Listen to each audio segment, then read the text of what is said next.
like commented on it. Like, that's why I had to keep my distance.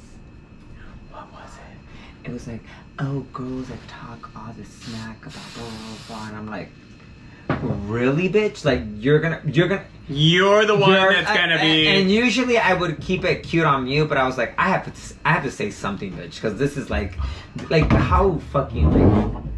Down the street, yeah, like in combat. No, of course you've been there. Of course you know the owner, and of course, like, yes. No, you don't. You fucking liar. Yeah. You're a fucking liar. Everything's a fucking lie. Why are you lying? Bitch, yes, this hair, girl. Yes. Okay. Here we are. You've been recording this whole time? Yes. 5, 4, Outtakes, 3. bitch.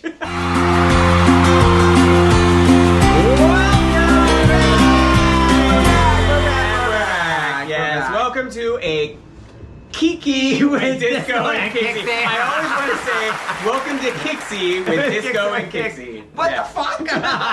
Oh yeah, because of back in the day when it was like Kiki, yeah, it's a lot. It's like a tongue twister. Welcome to Kiki with Disco and Kickxy. Yes. Okay. Well, we're back. We're back. I'm good. How's everybody? I'm good. It is. It's another week. Yeah, it's another good time. We're here. We are celebrating. We're doing the damn thing. Mm-hmm. And bitch, this hair. You like this hair? This hair. This is my executive, wealthy aunt. Hair. I'm not gonna say it, but it's moist. It is moist, girl. It is. It is serving. It's very nice. It's very nice. Can I tell you? Okay, so we're gonna skip over your first topic and we're gonna go right to mine.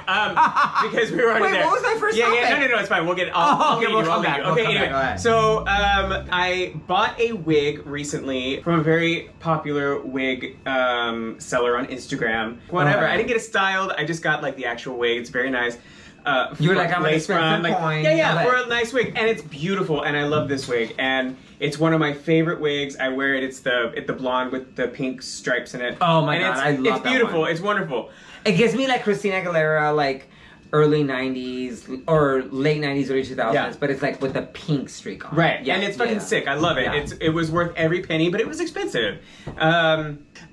But I got this wig for something else, and I put it on, and it is exquisite. The lace is so like delicate, and it stretches, and you can't hardly see it. And the lace front. I mean the wig line is already like pre-plucked, and it looks amazing, right? Like it's puss. It's fucking sick. And there's like this much lace in the front to where I could part it anywhere and it would be beautiful. Bitch, $20 on Amazon.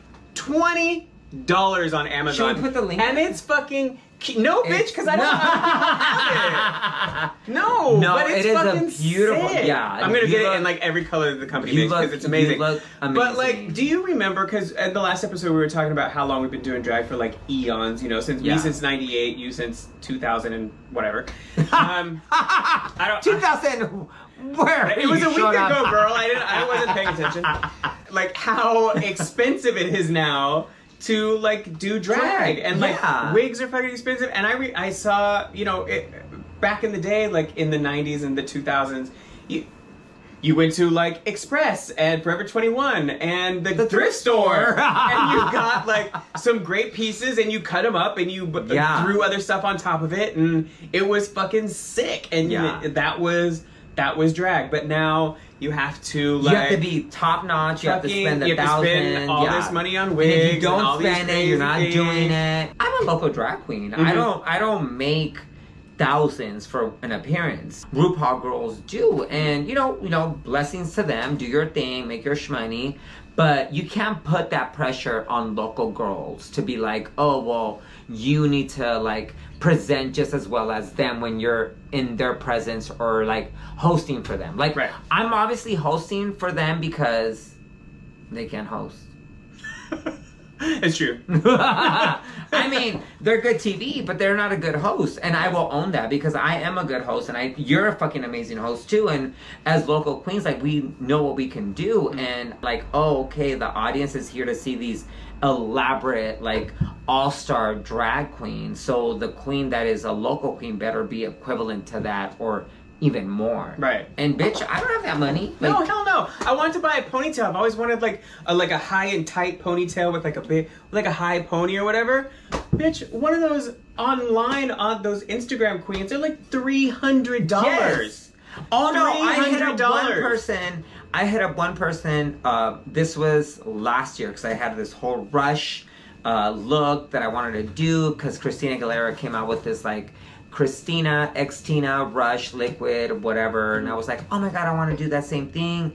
And then somebody came out with this like Rush hair piece or this wig. I hit up the designer that did it, and they wanted to charge $1,200 plus shipping For hair. for hair. For hair. And I was like, I understand that I don't have a problem paying for somebody's work. I really don't. I really don't. Like, I will pay somebody's work. Of course. But $1,200 plus shipping, I was like, I will make it work from the fucking thrift store at that point. Like, I was like, you know what? I'll order from Amazon. I'll make it work. Can you put a picture of that up? Look at that. Because I want to see, like, what $1,200 looks like, because I bet you anything it's not worth it. Nope. And I know, like, people's work needs to be valued. Yes. But $1,200 was no, ma'am. No. And you know what? That's the problem. You know, back in 1998, you could buy a pretty decent used car for $1,200. Right. I mean, like, let's be honest. So moving along, what else you want to talk about, bitch? Last week we talked about me a lot.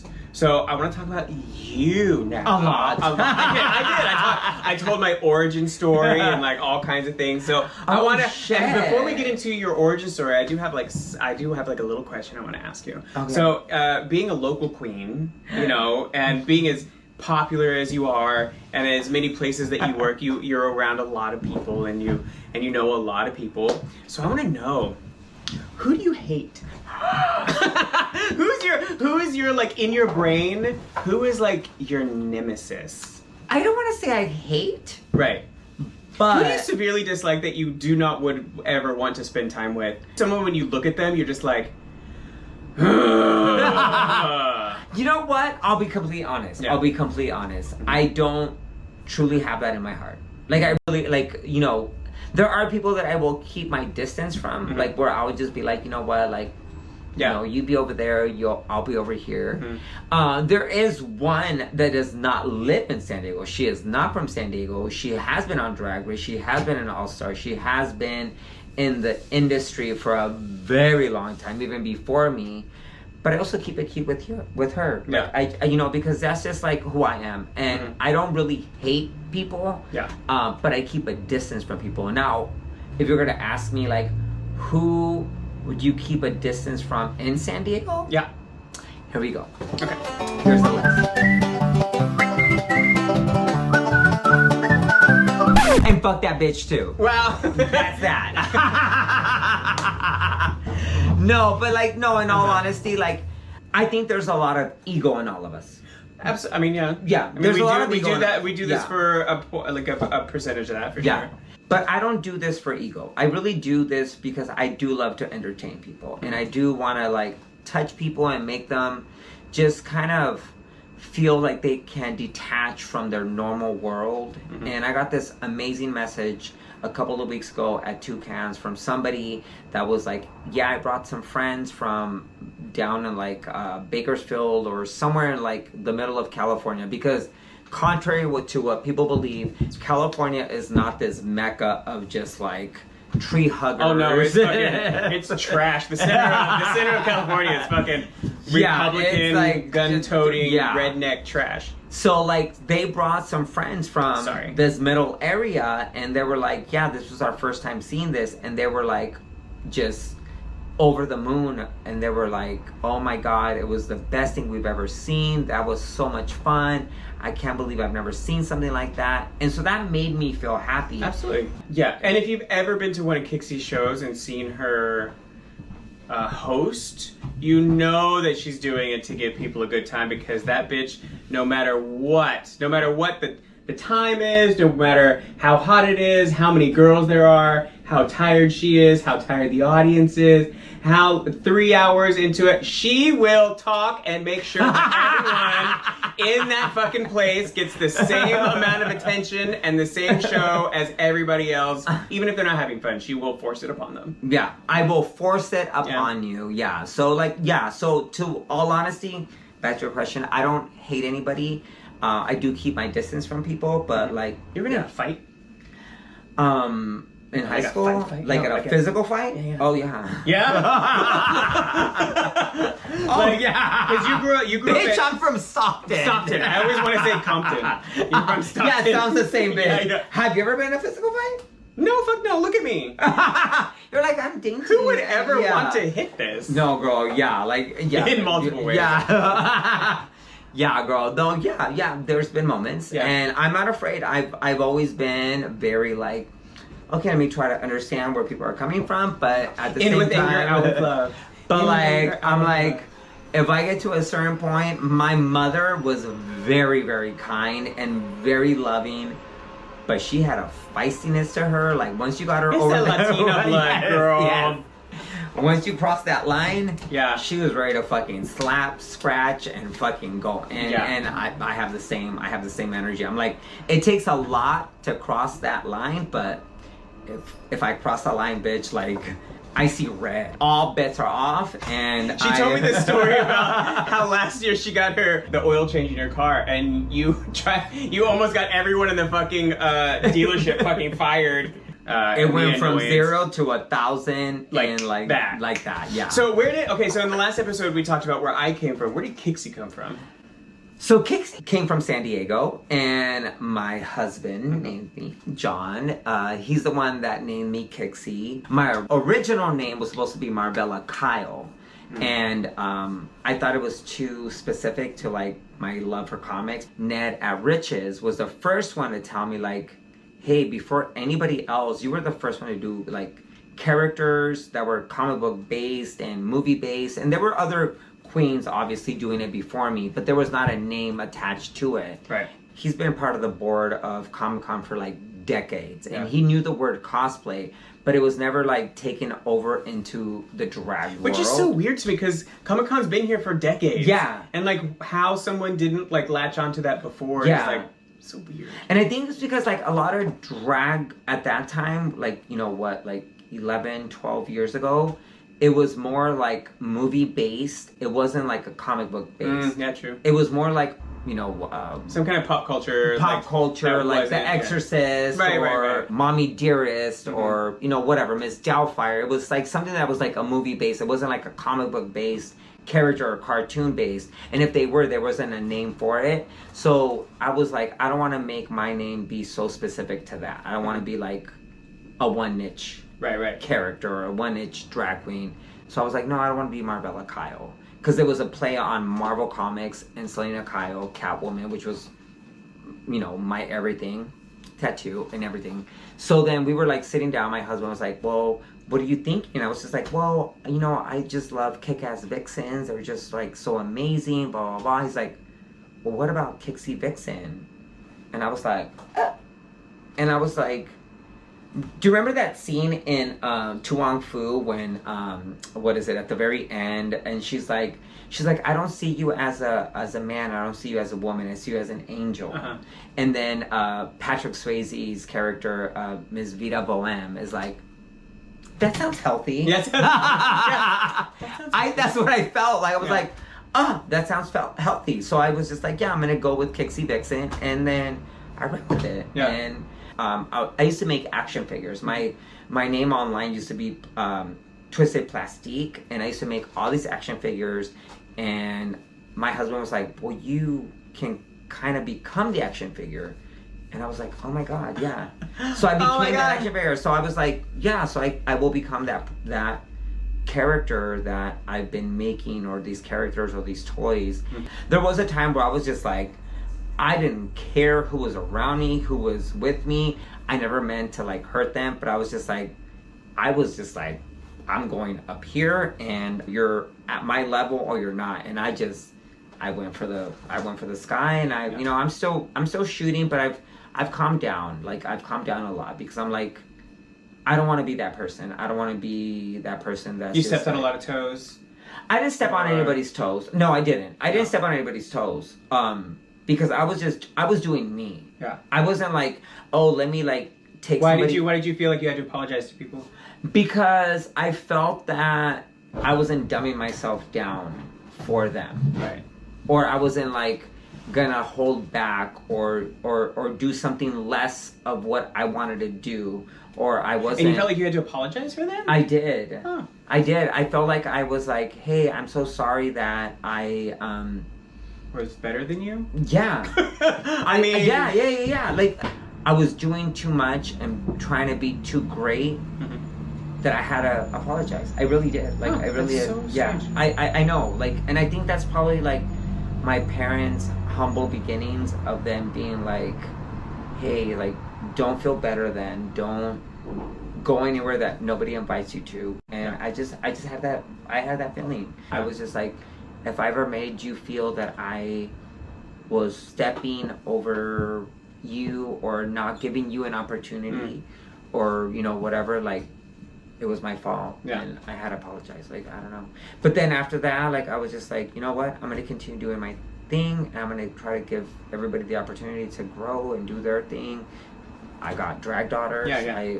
I was just like, yeah, I want to take some drag daughters on and give them the opportunity to grow for too. Better, for fucking But yeah, bitch, like, and my very first time I did drag was Mystique and Emma Frost and Poison from Street Fighter that not too many people know. She was one of the very first transgender characters that were ever, like, presented on, like, in a platform in the late 80s. And yeah, like, being a cosplay queen has been one of the best fucking things for me. Like, and then I think that's why Chad, when he saw me, he understood what I was doing and I understood what he was doing. I know there's a lot of queens out there that are like, oh, I don't do characters. I'm me. I'm the star. I'm this. I'm that. Where to me, I'm like, I want to represent these women that have kind of empowered me my entire gay life. Yeah. You know, from a little boy, Catwoman, when I was 11 years old, was my most empowering, and I was just like, I'm obsessed with her. Like, she empowered me in a way that nothing else at that time in my life, being a little gay boy, ever like empowered me. But yeah, that's my origin story. Bro. Okay, cool. Yeah. Cute. You want to know what my first drag name was? What was your original name? It's so bad. It's so bad. But what was that, bitch? It was Say it. Lady Ivy. That's not bad. It's not bad. That's not bad. It was just like, you know, little baby It drag. wasn't like and actually, like in Fort Lauderdale it was the Lady Ivy. I made sure that, like, when people announced me, it was the Lady Ivy. Yeah. So what made you change it to Disco? Because when I was leaving Fort Lauderdale, I had, like, gone very, like, gender fuck. Like, this was like 2000. So before that, you were like very like puss. But then I was getting more into like the. So when did you go into like a more gender? What year was it? Trying to get there, girl. Stop talking. Okay, fuck. So 2004, I think, is when I first did bearded drag, and I started doing. You were probably one of the first ones. Huh? I think I was the first. Like, besides the Cockettes from the 60s and like some of these other like San Francisco like groups, you know, whatever, but like I think mainstream kind of queen. Like I think I was probably one of the first. So what made you do bearded drag? What I just wanted to do something different. When I moved to what is this city called? San Diego. When You're I in moved San Diego, here, bitch. Oh, I moved here in 2006. I'm on the West Coast now. I left the East Coast. Like, I just want like a fresh start and like a whole new persona. So that's when I changed it to Disco Dollie. Disco Dollie, yeah. Where did that name come from? It's from a Soft Cell song, like from the 80s. The group is called Soft Cell, but the song is called Sex Dwarf, and it's a song about having a little person as a sex slave. And there's a line in it that says luring disco dollies to a life of vice. And I was like, and you were like, I want that that's my name. fucking name right there. Mm-hmm. Yeah. So obviously you have a partner now. Mm-hmm. Did you have any partners prior to that were like that you were like kind of struggling in your persona as a drag entertainer? No, because those people wouldn't last long. Do you remember my friend Gabe? Yes. Okay, we met in 2000, and we actually dated for 2 years. Oh. And then it just didn't work out. Like, we just weren't those people. We were like brothers, you know.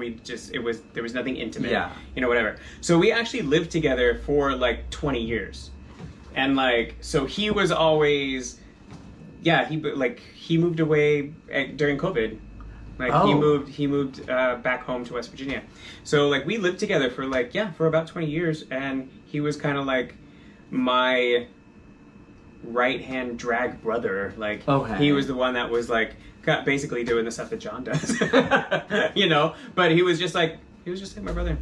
So I had that taken care of. Okay.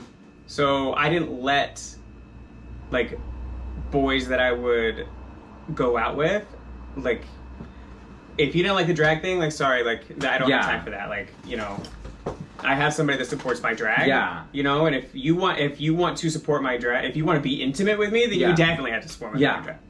Which, like, your partner, Luis, now does. Oh my God, Luis. He's like my... He pushes you more than you push yourself. Yes, he's like my biggest fan. He runs the Disco Dollie fan club. He, like, every single day, from the moment he wakes up, he's thinking about new numbers I need to do. He's thinking about and that is hair. Beautiful. He's thinking about outfits that he wants to make me. Like, all this. It is 24/7 drag. You're pretty much his doll. Yes, you're his Barbie doll. 100%. Like, absolutely. And I appreciate it, and I love him very much for that. Well, let us know what you guys want us to talk about. Subscribe, tell your friends, tell your enemies, and we'll see you guys next time. You want to say anything else? No. We're good. And we're not having drinks. We're just having a microphone. We'll see you guys next time. Kisses, bitches. Bye.